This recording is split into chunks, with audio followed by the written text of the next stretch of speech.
Hai teman-teman semua, kembali lagi di Ngompus, Ngobrol di Kampus dengan saya Dayat. Sheila. Di episode kali ini kita akan membahas perbedaan budaya antar mahasiswa yang ada di Nusantara, dimulai dari Bali, Jakarta, Kepulauan Seribu, hingga suku Batak. Bener banget, seperti yang kita ketahui, Indonesia itu punya keberagaman budaya yang gak akan ada habisnya. Dan tiap daerah punya keunikannya masing-masing. Kita beruntung banget hari ini karena kita mengundang 3 narasumber dari berbeda budaya daerah. Tanpa berlama-lama, langsung aja kita sambut narasumber pertama kita dari Bali, yaitu ada Made Bagus Surya. Halo Made. Dari Kepulauan Seribu kita ada Gufran Hudori Syahri. Assalamualaikum. Lalu dari suku Batak kita ada Teresia Agatha Natania Febe Sirega. Halo. Wow, kayaknya bakal seru banget nih pembicaraan kita hari ini. Bener banget, ditambah dengan adanya narasumber yang langsung dibawakan dari tanah kelahiran mereka. Betul. Nih kita nih sekarang sangat merepresentasi semboyan Bhinneka Tunggal Ika, yaitu berbeda-beda tetapi kita tetap satu. Betul. Tanpa berlama-lama langsung aja ke topik pembicaraan kita hari ini. Oke, kalau gitu kita mulai aja dari yang pertama di Bali nih. Kak, Blimade. Blimade. Oh, iya. Blimade. Bisa diceritain sedikit nggak sih apa yang membuat kebudayaan Bali itu bisa begitu istimewa dan menarik wisatawan dari penjuru dunia? Kalau dari segi budaya ya, budaya di Bali itu karena sangat menarik nih, spiritualitasnya tinggi. Jadi orang melihatnya juga kayak, wah budaya Bali itu kental banget gitu. Terus dari kalau misalnya Bali kan disebut Pulau Dewata ya. Itu kenapa Dewata? Karena itu apa ya? Gue juga lupa.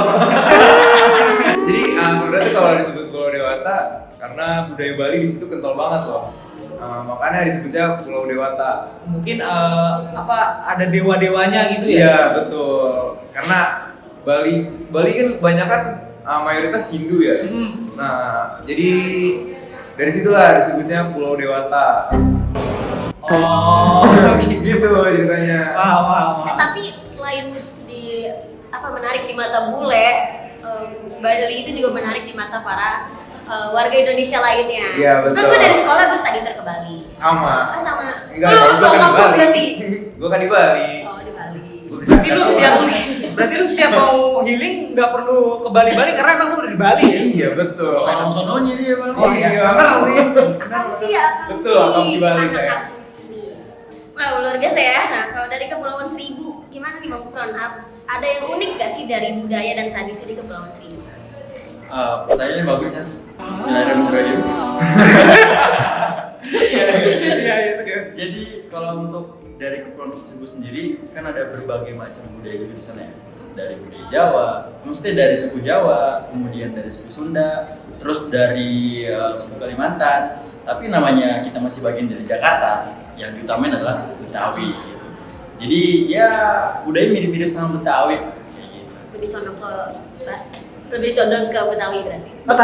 Tapi kalau misalkan di Kepulauan Seribu itu dia ada bahasa khususnya nggak? Untuk bahasa khusus sih nggak ada, tapi mungkin ada beberapa sunggal kata sih ada bahasanya beda. Mungkin tapi itu dari ya terapan dari bahasa-bahasa lain juga. Apa tuh contohnya? Contohnya nanggo. Artinya apa? Nanggo tuh kayak ngambil air gitu kan, kayak ngambil air diambil pakai centong gitu. Itu nanggo. Oh iya, di Jawa juga ada namanya nanggul. Nanggul. Kayaknya emang ada hubungannya ya. Terus kalau misalnya dipanggil kakak nih di Pulau sana, Embo. Kan di Bali ya berarti. Nah, bisa jadi itu dari Bali. Tapi gue udah jelasin sama orang-orang tua di sana. Kalau misalnya gue itu campuran dari Jawa sama Sunda. Jadi Mbak, Mbok. Jadi Mbok kayak gitu. Berarti emang Kepulauan Seribu ini benar-benar mempresentasikan Indonesia banget gitu ya? Betul, Mbak. Wah, ini menarik banget. Akulturasinya kuat banget. Ya. Kalau misalkan dari tanah Batak sendiri, Kalau misalnya buat ngobrol ke lawan jenis biasanya dipanggilnya Ito. Ito. Kalau misalnya cewek sama cewek Eda. Gitu. Ito Tere berarti dimanggilnya ya? Ito. Nah, Ito Tere, apa sih yang menurut lu tuh paling ngebedain suku Batak dengan suku yang lain? Apakah suku Batak sendiri itu punya privilege-nya masing-masing? Kalau privilege, nggak bisa dibilang ada privilege sih. Cuman biasanya ya memang kalau orang Batak itu kan pengacara. Ya benar. Batak udah pasti pengacara. Ya di mana-mana pasti kalau pengacara belakangnya pasti ada aja marganya gitu. Betul. Cuman yang membedakan suku Batak dari suku lainnya tuh solidaritasnya sih. Kayak misalnya mungkin pernah gitu ya kalian gitu kalau misalnya ketemu orang Batak terus ketemu orang Batak lainnya gitu loh. Pasti yang ditanyain tuh marga apa kau? Benar. Baru apa kau gitu. Pasti langsung ditanyain kayak gitu. Terus habis itu langsung lah habis ditanya marganya apa ketahuan nih marganya, apalagi kalau misalnya marganya sama atau enggak sama kayak saudaranya.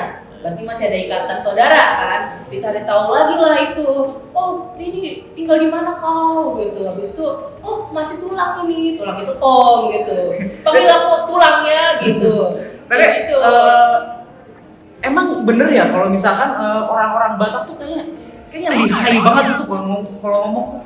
Emang bener ya? Nah mungkin memang dari turun temurun mungkin sarjana ilmu komunikasi juga ya Bu. Emang udah ada dari cerita sejarah kayak gitu. Iya, jadi sebetulnya nggak tahu, cuma rata-rata orang Batak tuh emang pasti jago ngomong. Pinter ngomong jujur Pinter aja. ngomong. Udah dibisikin ya. Masuk ilkom ya. Pengacara. Mungkin itu. Tapi itu ciri khas orang Batak tuh biasanya suaranya juga menggelegar. Ya, Jadi lantang suaranya. iya, jadi kita juga yang ngobrol sama orang Batak rasanya kayak diintimidasi padahal enggak, ya kan? Jadi Iya, dimarahin. bener banget. Bener kan? Bener banget itu suaranya kayak bener-bener nyudutin tapi sebenarnya mereka tuh baik semua kan? Iya, Iya. justru itu cara mereka berkomunikasi. Saat ini kan budaya semakin dihadapin dengan pengaruh globalisasi. Menurut kalian bertiga, gimana sih cara masyarakat daerah kalian untuk menjaga budayanya di tengah perkembangan zaman? Boleh mulai dari Adek mungkin? Kalau dari saya sendiri melestarikan melestarikan saya itu dengan cara ikut pentas seni, jadi memperkenalkan tari-tarian, terus gamelan-gamelan gitu, musik-musiknya Bali. Terus juga biasanya ada festival budaya. Oke, gimana? Ini deh, nyepi kan biasanya sebelum nyepi ada pawai ogoh-ogoh gitu.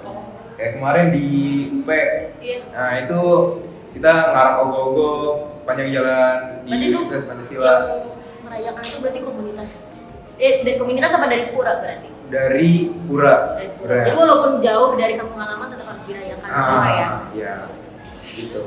Kalau misalkan dari Kepulauan Seribu nih gimana Bang? Apakah ada suatu acara yang khusus buat mastiin kalau generasi-generasi kita ini gak melupakan tradisi yang udah kita pegang selama ini? Jadi gini Bang.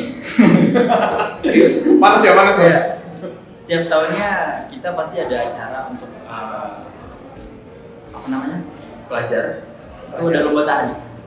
Di setiap daerah pasti ada tari masing-masing. Nah, Namanya Pulau Seribu kan baru lah gitu kan. masih tergolong Masih tergolong baru lah, campur-campuran dari beberapa daerah, dan kita akhirnya membuat suatu tarian yaitu namanya tari Paganza sama tari Pulang Babang. Wow, itu berarti tarian ini masih baru. Baru kalau tari Paganza 2015, kalau tari Pulang Babang dari 2023. Boleh peragain nggak tariannya gimana? Bisa. Kurang lebih sih. Gitu nih. Iya, boleh. Boleh. Boleh. Kalau dari Tere, tadi kan kata lu kalau Batak itu punya banyak acara ya. Betul. Itu salah satu bentuk juga nggak sih buat supaya memastikan generasi seterusnya itu nggak akan melupakan budaya Batak sendiri. Bener banget sih. Kalau misalnya Batak nih ya, itu pasti identik dengan pesta. Setiap bulan pasti ada aja yang namanya pesta perkawinan. Habis itu juga pemakaman gitu ya. Kadang juga soalnya kalau pemakaman itu dirayakan juga ya. Pesta juga ya? Pemakaman. Jadi fun fact-nya orang yang meninggal gitu ya, dan dia itu Orang Batak. iya orang Batak. Orang Sunda. Ada orang Batak. Iya. Nah, ada kualifikasinya yang dipestain. Jadi kualifikasinya kalau misalnya dia itu udah punya anak nih, dan anaknya itu udah menikah semua, dan itu disebutnya namanya kayak sahur matua gitu. Jadi itu dipestain 3 hari biasanya.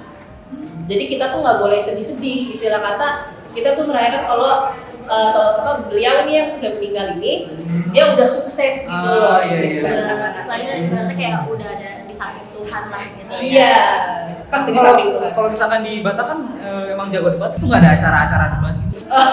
Kebetulan nggak ada sih ya. Kalau acara debat, tapi nggak sengaja debat sering. Iya, sering banget kayak gitu. Kalau mandok hatta itu apa sih mandok hatta? Nah, mandok hatta itu juga salah satu apa ya? Acara. Ya bisa bilang tradisi orang Batak kalau ngumpul sama keluarga. Misalnya tuh kayak Natal, tahun baru, terus kalau nggak ada Paskah atau nggak ada yang ulang tahun gitu biasanya. Biasanya yang ulang tahun misalnya opungnya gitu, opung tuh nenek kakek. Nah itu pasti disuruh deh cucu-cucunya mandok hatta. Mandok hatta itu jadi itu kita tuh kayak menyampaikan pesan gitu loh. Menyampaikan pesan. Jadi pesannya kayak misalnya tahun baru gitu ya. Nah kita tuh menyampaikan pesan gitu loh buat tahun barunya. Jadi Buat tahun kayak selanjutnya. iya, jadi isinya tuh biasanya kayak evaluasi yang sebelumnya, terus habis itu kayak semoga harapannya di tahun yang baru ini gitu semakin akrab, semakin banyak ngumpul kayak gitu lah biasa keluarga.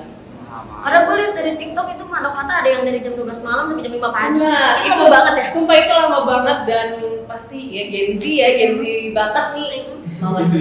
Malas banget. Oke, setelah berbincang-bincang panjang tadi nih, kira-kira apa sih harapan kalian bertiga ini buat budaya Indonesia ke depannya? Mungkin bisa dimulai dari Blimade. Bang Gufron dulu aja. Oke, boleh. 5 di dulu. Mungkin Ya, dari mungkin sini. dari Oke, kalau gitu. Oke, kalau dari saya harapannya semoga seluruh budaya di Indonesia ini nggak terlupakan lah ya. Terus kita semakin bisa memperkenalkan seluruh budaya kita ke manca dunia gitu, supaya kita kenal aja. Kan keren kalau masa-masa sekarang budaya kita terkenal. bangga banget Banget ya. Bangga banget. Benar, kayak tiba-tiba bule pakai baju Bali gitu kayak Iya. Udah sekarang udah banyak kan? Udah banyak sekarang. Pasti keren banget. Juga ada juga tuh yang orang bule dibatakan, nanti gak dibatakan. Iya, jadi Batakisasi. bukan, jadi ada kata-katanya gitu. Kalau di TikTok outline dari cewek Batak. Jadi cewek Batak kan harus nikahnya sama cowok Batak juga kan, rata-rata. Iya. Nah, kalau nggak ketemu cowok Batak juga kita Batakan bule itu. Iya. Gitu bahasanya. Batakism. Kita Batakkan bule itu. Kita beri marganya dia. Mari kita jadikan bule itu jadi Batak. Nanti kalau mau dari Bang Gufron gimana? Mana ya dari saya? Sedih. Harapannya. Jadi saya berharap lah sama teman-teman semua anak muda, jangan malu berbudaya ya. Kita pelajarin budaya kita. Kita mempelajarin budaya kita sama aja kita mengetahui identitas diri kita sendiri. Gitu. Kalau dari Tere gimana harapannya? Harapannya semoga panjang umur, sehat selalu. Harapan untuk Indonesia. Saya harapan buat budaya Indonesia dari aku sendiri ya, semoga generasi Z lah ya kita ini yang sepantaran kita itu makin peduli sama kebudayaan kita, apalagi kan zaman globalisasi nih udah banyak sosmed, kita maksimalkan lah sosmed itu bukan buat budaya barat aja. Maksudnya kita harus promosiin juga nih budaya kita sampai ke mancanegara kayak yang dibilang sama Blimade tadi gitu. Tolong menjadikan sosmed itu sebagai wadah Promosi. yang baik. Untuk berbagi budaya juga gitu. Berarti kayak Gitu ini lah. ya, kayak narrator di TikTok Iya. gitu. Atau nggak salah satunya jangan kayak ya boleh sih Iya, narrator Maksudnya, di TikTok. iya kalau Nah teman-teman, nggak terasa kita udah sampai di penghujung acara. Terima kasih kepada narasumber kita, Made, Gufron, dan Sama-sama. Teresia sudah menyempatkan hadir di Ngompus dan telah berbagi wawasan yang menarik tentang kebudayaan kalian. Bener banget. Semoga apa yang udah kita sampaikan pada hari ini itu bisa menginspirasi kalian dan juga memberikan banyak pengetahuan pada kalian tentang kebudayaan-kebudayaan yang ada di Indonesia. Terima kasih juga kepada seluruh pemirsa yang udah menyaksikan Ngompus hari ini. Jangan lupa untuk terus belajar dan eksplorasi tentang budaya kita. Saya Sheila. Dan saya Dayat. Terima kasih Blimade, terima kasih Bang Gufron. Sampai jumpa di episode selanjutnya. Ngobus, ngobrol